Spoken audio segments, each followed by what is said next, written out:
Good evening students, मैं हिमांशु राज श्रीवास्तव आपके अपने YouTube channel Sudhakar sir classes पे आपका स्वागत करता हूँ। सबको पता है कि 10 क्वेश्चन बहुत इंपॉर्टेंट जो बोर्ड के पर्पज से हैं उनकी सीरीज चल रही है, तो वीडियो को लास्ट तक देखिएगा। चलिए स्टार्ट करते हैं वीडियो को। हमारा फर्स्ट क्वेश्चन क्या कह रहा है, देखो। फर्स्ट क्वेश्चन हमारा कह रहा है, can you consider cell division as a type of reproduction in unicellular organism, give one reason. यानी कि यूनिसेलुलर ऑर्गेनिज्म में जो सेल डिवीजन होता है, क्या हम उसको रिप्रोडक्शन बोल सकते हैं, हाँ या नहीं, वही देखते हैं। चलो देखते हैं आंसर क्या कह रहा है। आंसर हमारा कह रहा है the cell division in unicellular organisms. क्या कह रहा है? Cell division in unicellular organisms can be considered as reproduction because. Reproduction हम बोल सकते हैं, देखो लिखा है कैन बी, यानी रिप्रोडक्शन होता है। क्यों होता है reproduction? It produce two independent daughter cells. दो, एक सेल ने क्या किया, डिवाइड किया और दो इंडिपेंडेंट सेल्स बन गई, और वो कैसी होती हैं, अपने पेरेंट जैसी ही होती हैं। इसीलिए हम लोग सेल डिवीजन को भी रिप्रोडक्शन का एक पार्ट बोल सकते हैं, रिप्रोडक्शन बोल सकते हैं। ठीक है, चलो नेक्स्ट क्वेश्चन देखते हैं। क्वेश्चन नंबर 2 क्या कह रहा है हमारा? क्वेश्चन नंबर 2 कह रहा है, why is transpiration important for plants. Transpiration क्यों इंपॉर्टेंट होती है प्लांट्स के लिए? तो देखो क्या है, ट्रांसपिरेशन की हेल्प से क्या होता है, वही आपको इस क्वेश्चन का आंसर करना है। ठीक है, चलो देखें क्या कह रहा है। यहाँ पे देखो फर्स्ट पॉइंट क्या लिखा हुआ है, इट रिमूव्स। क्या कर रहा है? It removes extra water. क्या कर रहा है? एक्स्ट्रा वाटर को रिमूव कर रहा है। ठीक है, एक्स्ट्रा वाटर यानी कि उनका एक्सक्रीशन हो रहा है। जब वेस्ट हो गया वाटर, यानी कि जिस वाटर का यूज़ उनको नहीं करना है, अब वो क्या है, बॉडी में रहना तो नहीं चाहिए ना। वेस्ट वेस्ट हमारी और आपकी या किसी की बॉडी में भी रहना नहीं चाहिए, वो बाहर जाना चाहिए। तो ट्रांसपीरेशन एक प्रोसेस है जिसके थ्रू क्या हो रहा है, रिमूव हो रहा है। क्या चीज़ रिमूव हो रहा है? Extra water. ठीक, नेक्स्ट देखो क्या लिखा हुआ है, it cools down the plant. Plant के टेम्परेचर को भी मेंटेन करता है, रेगुलेट करता है। कौन? ट्रांसपीरेशन। कोई भी लिविंग ऑर्गेनिज्म है तो उसका एक टेम्परेचर फिक्स होना चाहिए, या एक टेम्परेचर पे वो सर्वाइव कर सकता है। तो ट्रांसपीरेशन उसमें हेल्प करता है प्लांट्स की। और देखो लास्ट पॉइंट क्या लिखा हुआ है, it helps in exchange of gases. और यहीं से क्या हो रहा है, एक्सचेंज ऑफ गैसेस हो रहा है।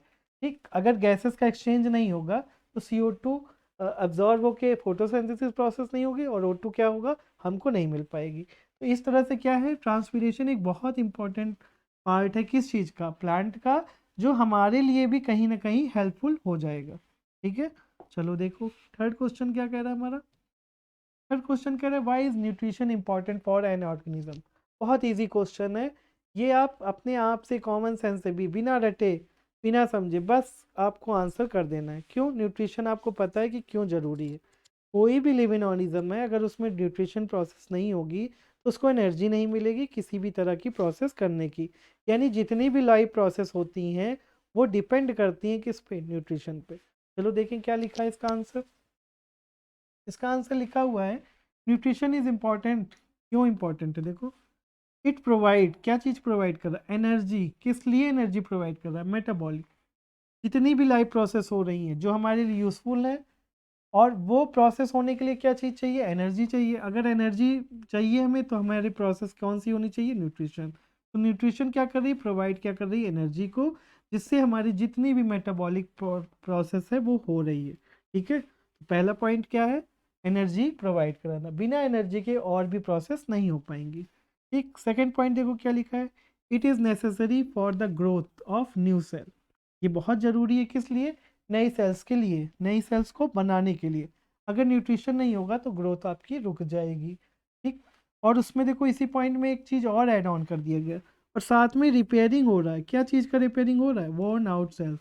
जो सेल डैमेज हो गई हैं, जिनको रिपेयरिंग की नीड है, उसमें भी हेल्प कौन कर रहा है, न्यूट्रिशन। क्योंकि न्यूट्रिशन से वो सारे सब्सटेंस आप तक बॉडी को पहुँच जाएंगे जो इस रिपेयरिंग में हेल्प करेंगे। ठीक है, चलो लास्ट पॉइंट देखिए क्या लिखा हुआ है, it is required to develop resistance against different disease. आपकी पावर भी बढ़ेगी। आपको डिजीज से लड़ना है ना, फॉरेन पार्टिकल से लड़ना है, ताकि हमारी बॉडी सही तरीके से काम कर सके। तो उसके लिए भी हमारी बॉडी को क्या चीज़ ज़रूरत है, न्यूट्रिशन की नीड होती है। न्यूट्रिशन में बताए ना आपको, वो सारे सब्सटेंस होते हैं जो बॉडी की क्या करेंगे, नई सेल्स बनाएंगे, पुरानी सेल्स को रिपेयर करेंगे और हमारे को इस तरह से बना देंगे कि हम किसी भी डिजीज़ के अगेंस्ट लड़ सकते हैं। ठीक है, चलो नेक्स्ट क्वेश्चन देखते हैं। Mention the major events during photosynthesis. बहुत फोटोसिंथेसिस के बारे में बहुत बार आपने पढ़ा है, सेकेंड क्लास से लेके अभी तक फोटोसिंथेसिस आप पढ़ते आ रहे हो, तो सबको पता है कि फोटोसिंथेसिस लाइव प्रोसेस यानी किसी भी एनवायरनमेंट में लिविंग ऑर्गेनिजम्स को सरवाइव करने के लिए बहुत ज़रूरी है, क्योंकि फोटोसिंथेसिस एक ऐसी प्रोसेस है जिसमें सोलर एनर्जी कन्वर्ट होती है किसमें, केमिकल एनर्जी में, और वही यूटिलाइज होती है। यहाँ पे आपसे ये पूछा गया है कि mention the major event during photosynthesis, यानी कि फोटोसिंथेसिस जब हो रही है प्रोसेस, उस टाइम पे बहुत सारे मेजर इवेंट्स हो रहे हैं, बहुत सारी ऐसी प्रोसेस हो रही है जिनको हम मेजर बोल सकते हैं, बड़ी प्रोसेस बोल सकते हैं। तो देखो क्या क्या हो रहा है। अब देखो फर्स्ट पॉइंट क्या लिखा हुआ है, फर्स्ट पॉइंट हमारे लिखा है chlorophyll absorb light energy. Chlorophyll की क्वालिटी होती है कि वो क्या करता है, लाइट एनर्जी को क्या कर रहा है, एब्जॉर्ब कर रहा है। अगर वो एब्जॉर्ब नहीं करेगा तो जाहिर सी बात है फोटोसिंथेसिस प्रोसेस ही नहीं हो पाएगी, और फोटोसिंथेसिस अगर प्रोसेस नहीं होगी तो किसी भी लिविंग ऑर्गेनिज्म का सर्वाइव करना मुश्किल हो जाएगा। ठीक, देखो सेकंड पॉइंट क्या लिखा हुआ है, the light energy is converted into chemical energy. और यही एक केवल एक प्रोसेस ऐसी है जो लाइट एनर्जी को कन्वर्ट कर सकती है किसमें, केमिकल एनर्जी में। और जब तक कोई भी एनर्जी केमिकल एनर्जी में यूज़ नहीं होगी हम यूटिलाइज नहीं कर सकते। और देखो इसके साथ एक पॉइंट और ऐड क्या किया गया कि वाटर मॉलिक्यूल्स किस में स्प्लिट हो जा रहे हैं, हाइड्रोजन और ऑक्सीजन में। ठीक है, तो इस तरह से दो पॉइंट हो गए। अब हमारे देखो third point, carbon dioxide is reduce to carbohydrate. यही एक ऐसी प्रोसेस है जिसमें क्या हो रहा है, लाइट एनर्जी कन्वर्ट हो जा रही है केमिकल एनर्जी में, साथ साथ में कार्बन डाइऑक्साइड रिड्यूस हो रही है, कम हो रही है, और वो कन्वर्ट किस में कर दी जा रही है, कार्बोहाइड्रेट्स में। ठीक, ग्लूकोज भी बोल सकते हो आप। चलो क्वेश्चन नंबर फिफ्थ देखते हैं क्या कह रहा है, what is difference between a reflex action and walking. यानी कि रिफ्लेक्स एक्शन और वॉकिंग दो प्रोसेस है ना, दो एक्शंस हैं, इनमें आपको डिफरेंसेस बताना है। देखो रिफ्लेक्स एक्शन का मतलब होता है सडन एक्शन, अचानक से वो हो जा रहा है, ठीक, पहले से आप प्रिपेयर नहीं हो। लेकिन जब आप चल रहे होते हो, वॉकिंग करने वाले होते हो, तो उसके पहले आप सोचते हो ना किधर जाना है, बस ऐसे उठे चल दिए। तो यहाँ पे उन्हीं दोनों में क्या पूछ लिया आपसे, डिफरेंसेस। चलो देखें क्या एक्सप्लेनेशन कह रहा है इसका। रिफ्लेक्स एक्शन इज एन, देखो रिफ्लेक्स एक्शन क्या है, an involuntary action. Involuntary action का मतलब क्या होता है, जो हम कंट्रोल नहीं करते, हमारी विल के अकॉर्डिंग नहीं होता। Which is a rapid and automatic response to stimuli. ये क्या होता है, एक ऑटोमेटिक रिस्पॉन्स है, किसके अगेंस्ट होता है, स्टुमिली। अचानक से अभी आप ऐसे हम खड़े हैं, बहुत तेज से लाइट आ जाए तो तुरंत ये सडन एक्शन होगा, और इसको हम लोग बोलेंगे रिफ्लेक्स एक्शन। ठीक, हम पहले से इसके लिए तैयार नहीं थे। और लेकिन जब वॉकिंग की बात कर रहे हैं, देखो वॉकिंग लिखा हुआ है, walking is a voluntary action. क्या है, वॉलेंट्री एक्शन। अब देखो हमको यहाँ से यहाँ तक चल रहे हैं, चलना है, तो हम सोच रहे हैं ना कि यहाँ से यहाँ तक जाना है, ऐसा तो नहीं चलते चलते कैमरा के बाहर चले जा रहे हैं, नहीं। तो ये क्या है, वॉकिंग क्या है, वॉलेंट्री एक्शन है, हमारे कंट्रोल में है ना, कि हम इतना ही चल रहे हैं। ठीक, ये हमारे कंट्रोल में है, तो इसे हम लोग क्या कहेंगे, voluntary action, which requires our thinking and control. और इसके लिए हमें सोचना पड़ेगा और हमारे कंट्रोल में होता है। जबकि बात कर रहे हैं रिफ्लेक्स एक्शन की, तो वो हमारे कंट्रोल में नहीं होता, वो एक इनवॉलेंट्री एक्शन है। ठीक, आई होप क्वेश्चन नंबर 5 आपको समझ में आया होगा। चलो देखिए नेक्स्ट क्वेश्चन क्या कह रहा है। क्वेश्चन नंबर 6 क्या कह रहा है हमारा, डिस्क्राइब। बहुत इंपॉर्टेंट क्वेश्चन है, इसको लिख बोर्ड में कई बार आपसे पूछा गया है। इसका शॉर्ट फॉर्म का फुल फॉर्म भी पूछ लेता है। चलो देखते हैं क्या कह रहा है question. Describe sexually transmitted disease and mention the ways to prevent them. आपको यहाँ पे बताना है सेक्सुअली ट्रांसमिटेड डिजीज और उसको रोकने का तरीका। तो पहले हम लोग जानते हैं कि सेक्सुअली ट्रांसमिटेड डिजीज होती क्या है। ठीक, चलो देखें क्या कह रही डिफिनेशन। डिफिनेशन हमारी कह रही है a disease that can be transmitted through sexual contact. ऐसी डिजीज जो सेक्सुअल कॉन्टैक्ट के टाइम पे क्या हो जाए, ट्रांसफर हो जाए, उसे हम लोग कहेंगे सेक्सुअली ट्रांसमिटेड डिजीज, और इसका शॉर्ट फॉर्म क्या है, STD। ठीक है, देखो S for sexually, T for transmitted और डी फॉर डिजीज। ठीक, उसके बाद देखो सेकंड क्वेश्चन आपसे क्या पूछा गया था। तो सेकंड आपसे क्वेश्चन पूछा गया था कि आपको इसको रोकने का, प्रिवेंट मीन्स रोकने का तरीका बताना है। तो रोकने का तरीका क्या है? Using condoms during sexual intercourse. Intercourse के टाइम पे कंडोम्स का यूज से क्या हो सकता है? सेक्सुअली ट्रांसमिटेड डिजीज रोकी जा सकती है। सेकंड क्या है? Avoiding sexual contact with the person suffering from STD. जिसको उसके सेक्सुअल कॉन्टैक्ट से बचना चाहिए जिसमें क्या हो, पहले से ये डिजीज हो। फिर थर्ड क्या है, बहुत इंपॉर्टेंट, मेंटेनिंग पर्सनल हाइजीन। बहुत ज़्यादा अपने पर्सनल हाइजीन पे भी ध्यान देना चाहिए, तो उससे क्या होगा? सेक्सुअली ट्रांसमिटेड डिजीज ट्रांसमिट होंगी ही नहीं। ठीक है, ये बहुत इंपॉर्टेंट क्वेश्चन है बोर्ड के पर्पज से। चलिए नेक्स्ट क्वेश्चन नंबर 7 क्या, देखो क्या कह रहा है। क्वेश्चन नंबर 7 कह रहा है what is the main differences between sperm and egg of humans. बहुत सारे डिफरेंसेस हो सकते हैं स्पर्म और ह्यूमंस एग में, बट आपको यहाँ पे मेन बताना है। ठीक है, अब देखो मेन क्या है। स्पर्म आपको पता है कि मेल गैमीट है और एग पता है आपको कि फीमेल गैमीट है।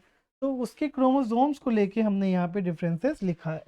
देखो क्या लिखा हुआ है, sperm has X and Y. ठीक, यहाँ पे एक्स एंड वाई होना चाहिए। Has sex chromosomes while egg has X. ठीक, यहाँ पे देखो अगर क्रोमोसोम्स की बात करेंगे तो एग के पास क्या है? एक्स एक्स, और उसके पास क्या है? या तो एक्स और वाई। ठीक है, चलो ये एक मेन डिफरेंस हो गया। दूसरा, ये मेल गैमीट है, ये फीमेल गैमीट है। ये टेस्टिस रिलीज करती है और एग ओवरीज रिलीज करती हैं। तो इस तरह से आप 2-3 डिफरेंसेस याद करके जाना। अगर आपसे पूछ लिया जाएगा तो फिर आप लिख सकते हो वहाँ पे, कुछ कॉमन सेंस से भी आप आंसर इसका कर सकते हो। चलो देखो क्वेश्चन नंबर 8 क्या कह रहा है। क्वेश्चन नंबर 8 कह रहा है what do you mean by dihybrid cross. देखो कल हम लोगों ने क्वेश्चन किया था मोनोहाइब्रिड, आज हम लोग कर रहे हैं डाई हाइब्रिड। यानी कि डाई हाइब्रिड और मोनोहाइब्रिड ये बहुत इंपॉर्टेंट क्वेश्चन है, क्योंकि इसमें कभी कभी आपसे ये पूछा जाएगा दोनों का कंपेरिजन, या फिर ये पूछ लिया जाएगा कि दोनों की डिफिनेशन आप बताइए। तो यहाँ पे देखो डिफिनेशन क्या कह रही है डाई हाइब्रिड की। डाई का मतलब यहाँ पे है दो से। ठीक, अब देखो क्रॉस का मतलब होता है कि एक प्लांट से दूसरे प्लांट में क्या कराया जा रहा है? पॉलिनेशन। अब यहाँ पे देखो क्या लिखा हुआ है, a dihybrid cross describe a mating experiment between, देखो बिटवीन टू ऑर्गेनिज्म, दो ऑर्गेनिजम्स के बीच में होगा। और कैसे होंगे वो? Identically hybrid for two traits. इनके अंदर क्या होंगे? दो ट्रेड्स का क्रॉस करवाया जाएगा। ठीक, मोनो में एक का कराया जाएगा और डाई में दो का कराया जाएगा। A hybrid organism is one trait it heterozygous, which means that is a carry two different alleles at a particular genetic position or locus। ठीक है, यहाँ पे दो कैरेक्टर्स को लिया जाएगा। जैसे देखो राउंड, ये देखो दो तरह के कैरेक्टर्स लिए गए कि नहीं। ठीक, इसी तरह से इसका स्मॉल लेटर बना दो। इस तरह से ये क्या कहलाएंगे? Die hybrid.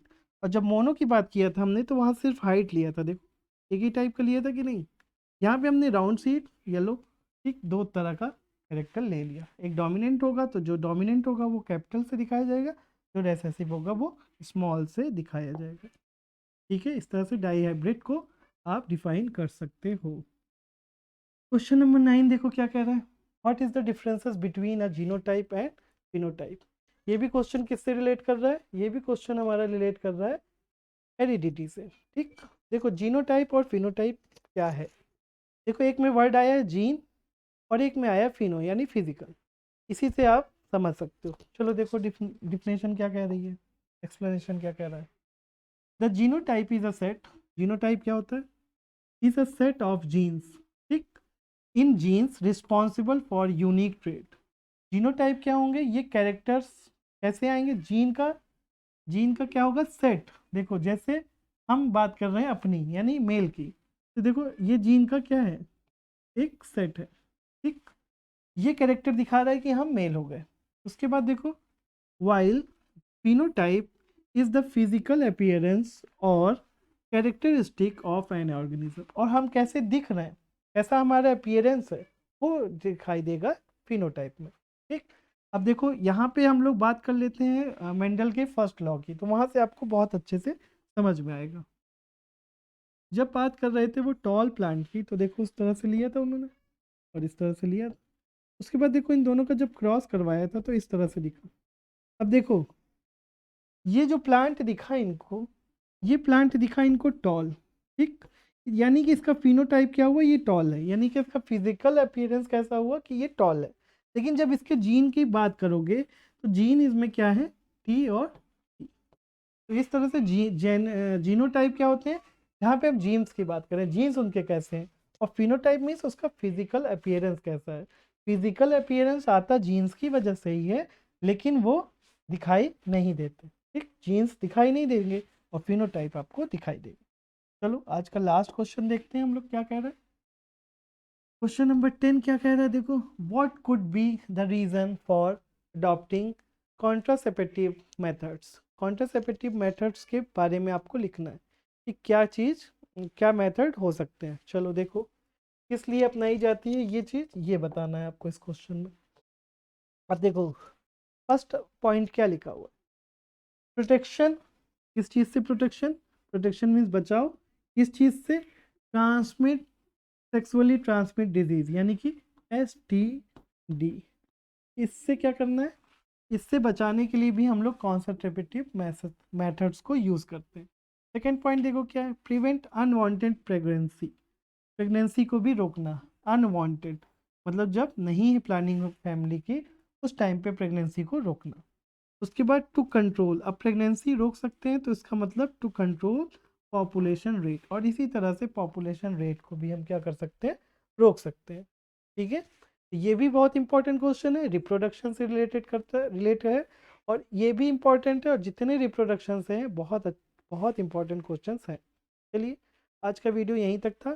Thank you students, हमारे चैनल को लाइक सब्सक्राइब जरूर कीजिए।